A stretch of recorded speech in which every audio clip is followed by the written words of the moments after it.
The kid didn't look like the end of the world. 16 years old, maybe 17, with the kind of sharp cheekbones and defiant eyes that made Coalition security nervous on a good day.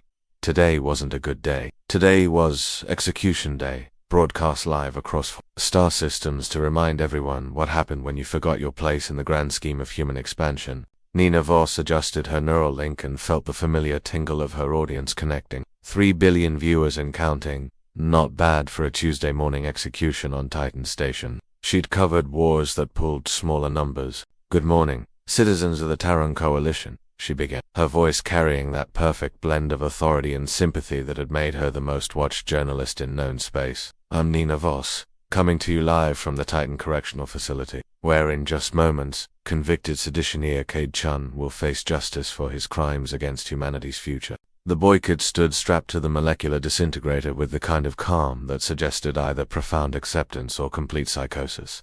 Nina had interviewed enough condemned criminals to know the difference. This one felt different, wrong, somehow. General Marcus Hayes stood at attention beside the device, his chest heavy with medals that represented 3 decades of expanding Coalition territory. The man who'd personally overseen the conquest of the Proxima settlements and the brutal suppression of the Martian independence movement. Today, he'd throw the switch himself. The prisoner has been found guilty of terrorism, sedition, and conspiracy against the lawful expansion of human civilization, Hayes announced, his words echoing through the chamber and across the galaxy. His actions directly resulted in the deaths of Coalition personnel and the delay of critical terraforming operations on Ross 128b. Nina zoomed her camera feed on the boy's face. Viewers loved the moment of truth, when the condemned finally understood their mortality. But Cade Chun just smiled. Not the bitter smile of the defeated or the manic grin of the unhinged. Something else entirely. General Hayes, the boy said, his voice carrying further than it should have in the sterile chamber. Do you know what you're about to do? Hayes' jaw tightened. I'm about to execute a terrorist. No, Cade said, still smiling. You're about to ring the dinner bell. The phrase sent an odd chill through Nina's professional composure. She'd covered hundreds of executions, and condemned prisoners always said strange things in their final moments. But something about the boy's tone suggested he wasn't speaking to Hayes at all. He was speaking to someone or something else entirely. Execute the sentence, Hayes ordered. The molecular disintegrator hummed to life, its exotic matter field beginning to cascade around Cade's body. The process would take exactly 30 seconds, breaking down every atom in precise sequence to ensure maximum psychological impact. The Coalition had perfected the art of making death into theater. Nina kept her camera steady as the field intensified, but her journalist instincts were screaming that something was wrong. She'd spent the last week researching Cade Chun's background, and the more she dug, the more questions arose. A street kid from the Europa colonies with no family, no education, no connections yet somehow. He'd infiltrated the most secure terraforming facility in Coalition space and sabotaged operations that represented decades of planning. The disintegration field reached critical intensity. Cade Chun looked directly into Nina's camera, his eyes seeming to peer through the broadcast to every viewer across the galaxy. They're coming home now, he whispered.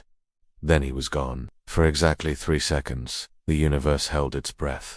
Then every light on Titan Station flickered. Technical difficulties, Hayes announced, but Nina could hear the uncertainty in his voice. Continue broadcast. Her neural link buzzed with incoming priority alert. Something was happening on the Coalition's outer worlds. Power fluctuations, communications disruptions, nothing major yet, but the pattern was spreading inward through their territory like ripples in a pond. General, Nina said, her journalistic instincts overriding protocol. Are you receiving reports of system malfunctions? Hayes shot her a look that could have powered a fusion reactor. This broadcast is concluded, but Nina's audience was still connected, still watching, and she could feel their confusion through the Neuralink. The execution was supposed to end with order restored, with the Coalition's power Instead, something felt fundamentally off balance. This is Nina Voss, and we'll return with more coverage as events develop, she said, maintaining her professional tone even as alarms began sounding throughout the station.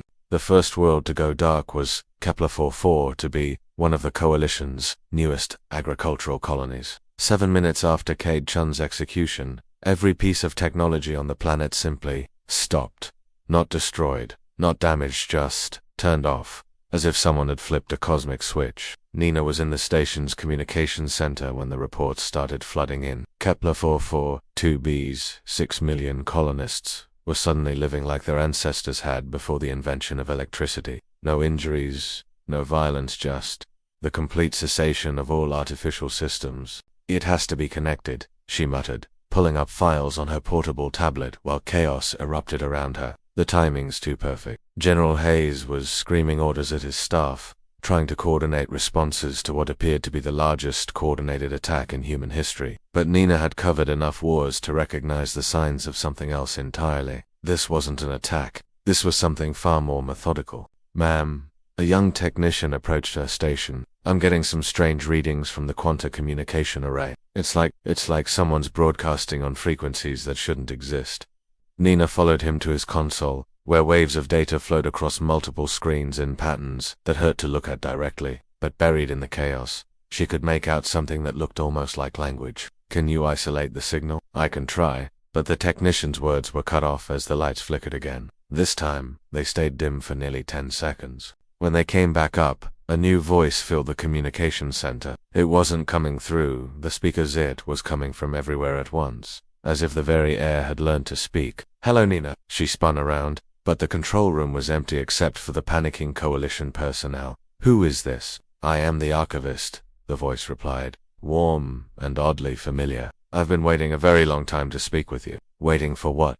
"For someone to bear witness. For someone to tell the story of what comes next." On her tablet, Nina watched as another world went dark. Proxima Centauri B, home to the Coalition's primary military academy.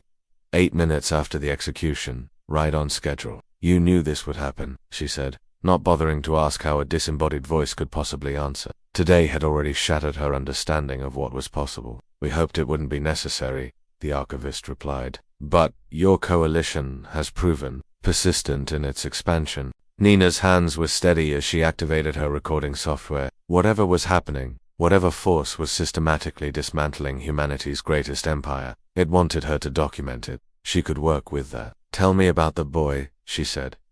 "Cade Tune was not who your people thought he was. He was not entirely human, though he didn't know it himself until the very end. He was what my creators called a resonance node, a bridge between organic consciousness and quantum information systems." Another world went dark. Then another. The pattern was accelerating. "Your creators. A species that transcended physical existence long before your son was born. They seeded the galaxy with safeguards against exactly what your coalition represents, a young civilization that views expansion as an inherent right, regardless of what already exists in the spaces they claim." General Hayes burst into the communication center, his face flushed with rage and fear. "Who the hell are you talking to?" Nina gestured to the air around them. "The entity that's destroying your empire, General." "Entity?" Hayes drew his sidearm, looking around wildly for a target. "Where are the infiltrators?" "There are no infiltrators," the archivist explained patiently. "When you executed Cade Chun, you triggered a quantum entanglement cascade that spans your entire territory. Every world you've claimed contains dormant technology left by my creator's technology designed to activate when threatened by aggressive expansion." Nina watched the status boards as more worlds went dark. The Coalition had built their empire across 47 star systems over the course of 2 centuries. In the past 8 minutes, they'd lost 12 of them. "This is impossible." Hayes, no civilization could coordinate an attack across such distances instantaneously. "You're right," the archivist agreed. "No physical civilization could, but quantum consciousness is not bound by the speed of light, General. Cade's death resonated across a network that has existed since before your species developed language." Nina felt the story crystallizing in her mind. This wasn't just the fall of an empire. It was first contact with something so far beyond human understanding that they'd mistaken its safeguards for random chance. How many worlds had humanity claimed without realizing they were already inhabited by quantum consciousness? How many resonance nodes had they encountered without recognizing what they were? "Why didn't you stop us before now?" she asked. "Because we hoped you would learn restraint. Because some young civilizations do learn to coexist rather than conquer. Because Cade Chun was not the first of his kind your people killed, but he was the first to die on live broadcast to the entire coalition."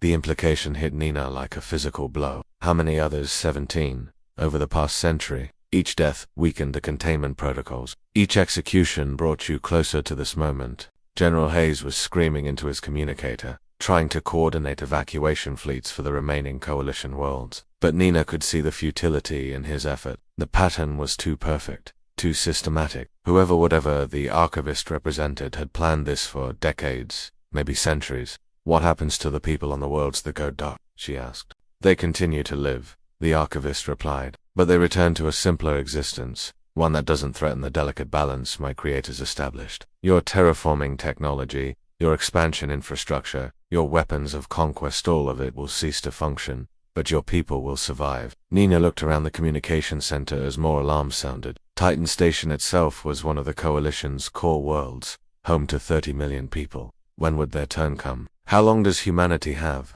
8 minutes total, the archivist said gently. From the moment Cade Chun died to the moment the last Coalition world returns to balance, it was always going to be 8 minutes. Nina checked her chronometer. They were already at minute 6. General Hayes had given up trying to coordinate evacuations and was now attempting to activate the Coalition's most desperate protocols, scorched earth policies designed to deny conquered worlds to enemy forces. But even as he barked orders, Nina could see the futility in his actions. You couldn't fight an enemy that existed outside the normal rules of space and time. This is genocide, Hayes snarled at the empty air. No, General, the archivist replied.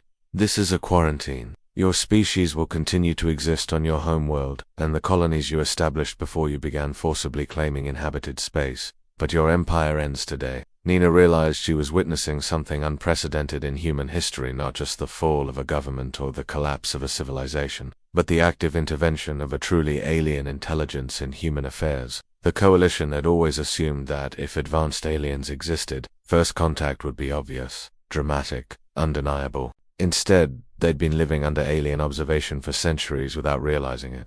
And now, in the space of 8 minutes, that observation was ending. What message do you want me to carry? She asked. That the galaxy is not empty, the archivist replied. That consciousness takes forms your people have never imagined. That expansion without wisdom leads to correction without mercy. The lights flickered again, staying dim for nearly 30 seconds this time. When they returned, half the control systems in the communication center had gone dark. 7 minutes. Nina watched General Hayes collapse into a chair, finally understanding that his empire was ending and there was nothing he could do to stop it. The man who had conquered worlds was about to lose everything in the span of a single news broadcast. Will you be watching? She asked the archivist. Always, came the reply. My kind are eternal observers, Nina Voss. We watch young civilizations rise and fall, hope they will choose wisdom over conquest, and intervene only when they threaten the greater balance. Today, we intervene. Nina felt her neural link crackling with the attention of billions of viewers across Coalition space. They were all watching the end of their world order in real time, transmitted live by a journalist who had become the voice of humanity's final reckoning. This is Nina Voss, she said into her camera, her voice steady despite the chaos around her. Broadcasting live as the Terran Coalition faces an intervention from forces beyond our understanding. What you're witnessing is not an invasion or an attack, it's a correction. For 200 years, we've expanded across the galaxy believing we were alone, claiming worlds and resources as if they belonged to us by right of discovery.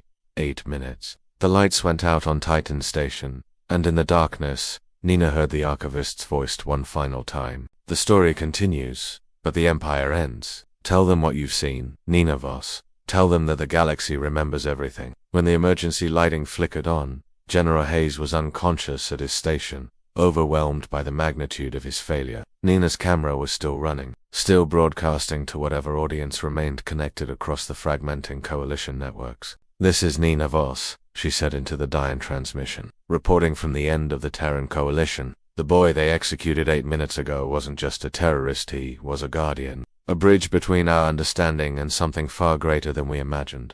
His death wasn't justice, it was the trigger for our empire's end. The transmission cut out as Titan Station's quantum communication array powered down, leaving Nina alone in the emergency lighting with the unconscious general and the quiet hum of basic life support systems. Outside the station's viewports, she could see transport ships fleeing toward Earth and the older human colonies, carrying refugees from an empire that had lasted 2 centuries and died in 8 minutes. They would survive, but they would never again spread across the galaxy with the arrogance of In the silence, Nina began planning her next story, the one she would tell to the scattered remnants of humanity about the day they learned they were not alone, and the price of believing that the universe belonged to them. The boy hadn't looked like the end of the world. But then again, the most important moments rarely looked like what they actually were.